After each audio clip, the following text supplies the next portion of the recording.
The goal isn't to never fall. It's to simply learn how to get up a little faster each time. Hi, I'm Scarlett Classic, and welcome to Classic Advice, a mental health podcast offering guidance for resilient souls, anchoring calm amid the chaos.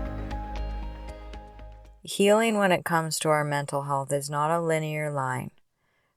Growth isn't perfect. Recovery isn't spotless.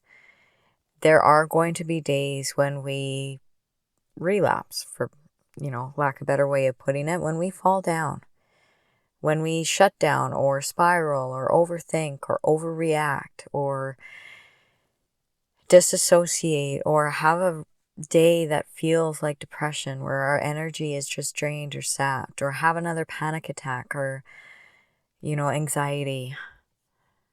And those days can get us into this thinking that negates all the progress that we've made. The problem isn't that we fell. It's how quickly can we bounce back after we have fallen down. So before, when I would have, when I would get triggered or whatever, I would fall down really far or really hard, and it would take me a really long time to come back up. Now that I'm learning to, I don't think getting rid of our triggers is very realistic, because for me, some conversations can be very triggering, and I can't always just leave a conversation when I get triggered. That's not very realistic, and that's not really what I want. I want to be able to keep doing and living my life the way that I want to without the triggers controlling me. I want to learn how to have control over them.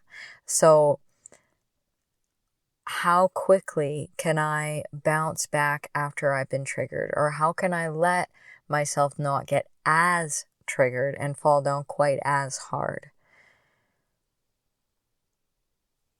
After a mistake or after we've fallen down, sometimes our mind will turn these moments into identities. Like, I'm just an anxious person, or that's just how I am. I failed becomes I am a failure. I always ruin things, or I always start fights, or nothing is ever going to change. I'm never going to get better. This is just who I am. But mistakes or getting triggered or having a panic attack or a depressive day or any of those things, they are events, but they don't need to become our identity. There's this quote that I heard a really long time ago that says, your belt buckle doesn't shine in the dirt. And for everyone that has no idea what I mean by that, is in Alberta, when you go to a rodeo and you win, sometimes they'll give you this big belt buckle. And it doesn't shine in the dirt, meaning if you fall down, if you get, bucked off or whatever it may be, if you don't stay in the dirt, you get back up after. You dust it off and you get back onto the horse, so to speak. These moments don't need to become our identity just because we fell down or we had a bad moment or a bad day. That belt buckle only shines when you get up and you dust it off and you keep going. And that's really easy to say. It's hard to do this in real time when it comes to, our mental health. But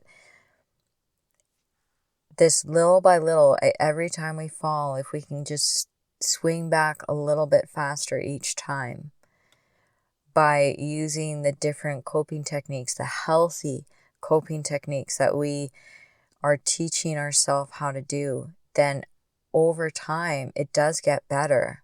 I used to be an absolute mess when I was triggered by certain conversations. And now I can tolerate the conversation. I don't really engage in the conversation, but I'll tolerate the conversation, and I don't let it get me down nearly as bad. I don't spiral really fast. Is it hard for me to hear some things? Yes.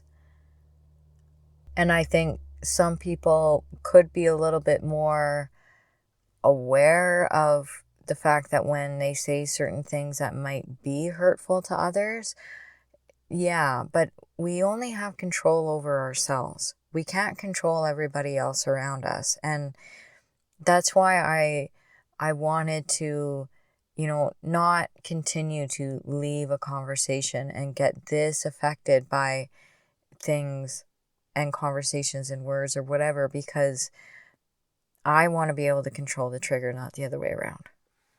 And that mindset and goal has really helped me get back up a lot faster after I fall down. And it's a slow journey. It's not an overnight fix.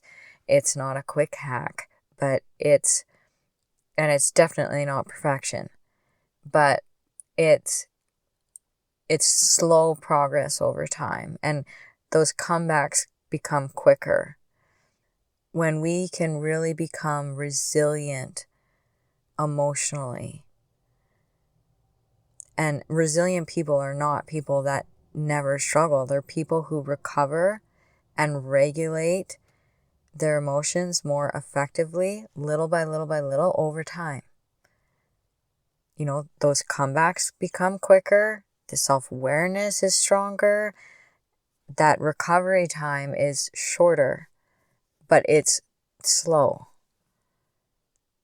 How long do you stay down after you make a mistake or after you've been triggered? Do you punish yourself longer than what's necessary? Or do you ruminate on thoughts so it's harder for you to get back up instead of letting it go?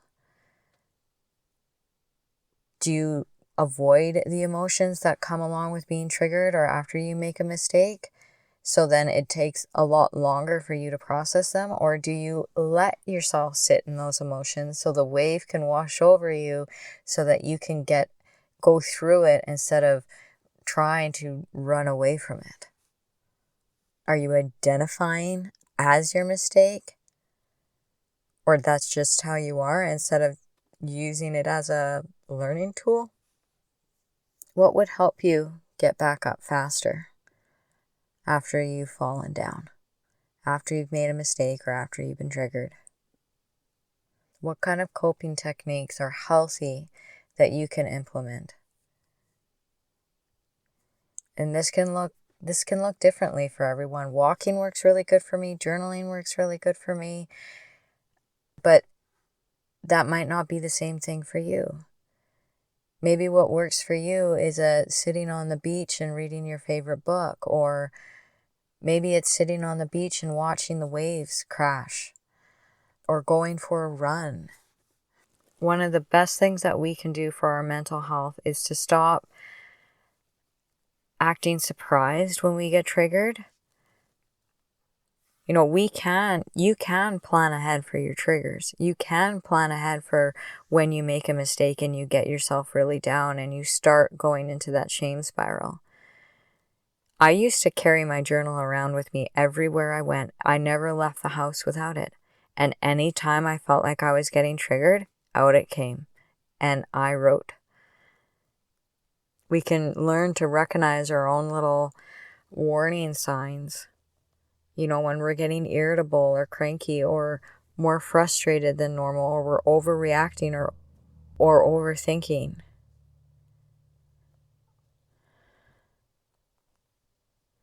Having those healthy coping tools ready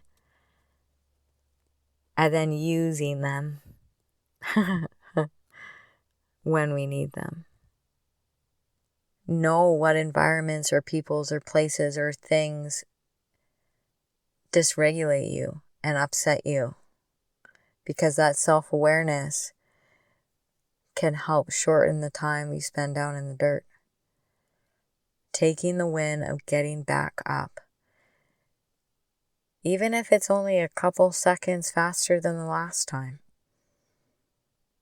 Trying again and continuing to believe that you can get a little bit better every time.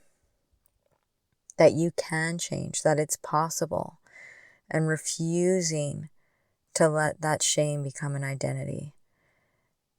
Because strong people are not the ones that don't fall. They're the people that learn how to rise up faster.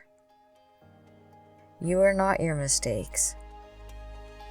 We all make mistakes. Just focus, instead of focusing on the mistake, let's focus on how fast we can get back up after we fall down. Thank you for tuning in to Classic Advice, guidance for resilient souls. May you stay anchored in what steadies you, rise resilient through what challenges you, and carry calm into whatever comes next. Take care. Love ya. Bye.